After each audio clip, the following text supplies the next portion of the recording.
ನೋಡಿ, ಇವತ್ತು ನಮ್ಮ ಚಾನಲಲ್ಲಿ ನಾನು ಒಂದು ಅಕ್ಕಿ ರೊಟ್ಟಿನ ತೋರಿಸೋಣ ಅಂತ ಇಷ್ಟಪಟ್ಟು ಮಾಡ್ತಾ ಇದ್ದೀನಿ. ನಮ್ಮ ಮನೇಲಿ ಈ ಅಕ್ಕಿ ರೊಟ್ಟಿ ತುಂಬ ಇಷ್ಟ ಎಲ್ಲರಿಗೂ. ಇದು ಅಕ್ಕಿ ಹಿಟ್ಟಿಗೆ ಸ್ವಲ್ಪ ಜೀರಿಗೆ ಹಾಕಬೇಕು ಮತ್ತು ರುಚಿಗೆ ತಕ್ಕಷ್ಟು ಉಪ್ಪನ್ನು ಹಾಕಬೇಕು. ನೋಡಿರಿ, ಈ ಥರ ನೀರು ಸ್ವಲ್ಪ ಹಾಕ್ಕೊಂಡು ನಮ್ಮಮ್ಮ ಕಲಿಸ್ತಾ ಇದ್ದಾರೆ ಅಕ್ಕಿ ಹಿಟ್ಟನ್ನ ರೊಟ್ಟಿ ತಟ್ಟಕ್ಕೆ ಅಂತ ಹೇಳ್ಬಿಟ್ಟು.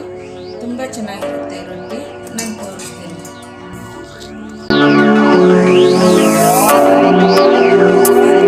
ಪನ್ನೀರ್ ಹಾಕ್ಕೊಂಡು ಈ ಥರ ನಿಜವಾಗಿ ಕಲಿಸ್ತೀವಿ. ತಣ್ಣೀರೇ ಬಳಸೋದು, ಬಿಸಿ ನೀರಲ್ಲ.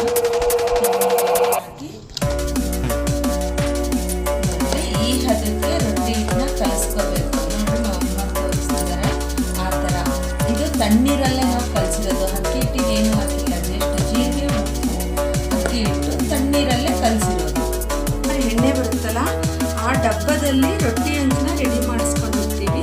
ಈ ರೊಟ್ಟಿ ಹಂಚು ನಮ್ಮ ಮನೆಯಲ್ಲಿ ನಾವೇ ಕಟ್ ಮಾಡಿಕೊಂಡು ಈ ಶೇಪಿಗೆ ನೋಡಿರಿ, ಹೆಂಚಿಗೆ ಎಣ್ಣೆ ಹಾಕ್ಬಿಟ್ಟು ಎಣ್ಣೆ ಫುಲ್ಲು ನೀಟಾಗಿ ಈ ಥರ ಸ್ಪ್ರೆಡ್ ಮಾಡಿಕೊಂಡು ಇದ್ರ ತುಂಬ ರೊಟ್ಟಿ ತಟ್ಟೋದಕ್ಕೆ ನಾನು ತಗೊಳ್ತಾ ಇರೋದು.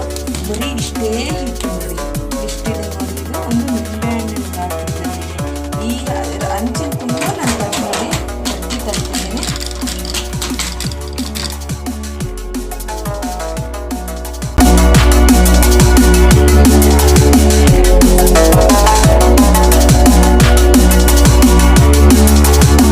ಆಗುತ್ತೆ ಅಂದರೆ ನಾನು ರೊಟ್ಟಿ ಹಿಟ್ಟು ತಗೊಂಡಿದ್ದು ಕೂಡ ನೀವು ನೋಡಿದ್ರಲ್ವ, ತೋರಿಸ್ದೆ ನಾನು ನಿಮಗೆ. ಎಷ್ಟು ಸ್ವಲ್ಪ ತಗೊಂಡೆ, ಮತ್ತು ನೋಡಿರಿ ಎಷ್ಟು ಅಗಲ ರೊಟ್ಟಿನ ನಾನು ಎಷ್ಟು ತೆಳುವಾಗಿ ನಾನು ತಟ್ಟಿದ್ದೀನಿ. ನೋಡಿರಿ, ಈ ಹಂಚನ್ನ ಡೈರೆಕ್ಟಾಗಿ ಹಂಗೆ ಸ್ಟವ್ನ ಹತ್ತಿಸ್ಬಿಟ್ಟು ಅದ್ರ ಮೇಲೆ ಡೈರೆಕ್ಟಾಗಿ ಈ ಹಂಚನ್ನ ಇಡಬೇಕು.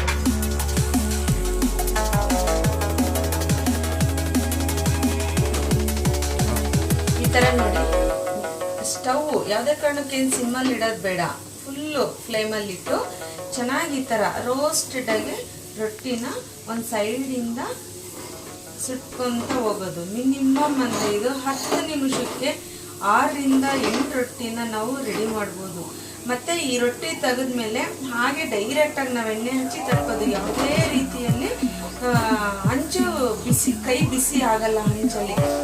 ಅಷ್ಟು ಫಾಸ್ಟಾಗಿ ಸುಡುತ್ತೆ ರೊಟ್ಟಿ, ಮತ್ತು ಅಷ್ಟು ಫಾಸ್ಟಾಗಿ ತಣ್ಣಗಾಗುತ್ತೆ ಹಂಚು. ಇದು ಅಷ್ಟು ಚೆನ್ನಾಗಿರುತ್ತೆ ನೋಡಿ. ಟೇಸ್ಟ್ ಅಂತೂ ರೊಟ್ಟಿ ತುಂಬ ಚೆನ್ನಾಗಿರುತ್ತೆ. ಎಷ್ಟು ಚೆನ್ನಾಗಿರುತ್ತೆ ಅಂತ ಅಂದರೆ ಒಂದ್ಸರಿ ನೀವು ಕೂಡ ಈ ಥರದ್ರಲ್ಲಿ ಎಲ್ಲ ಕಡೆ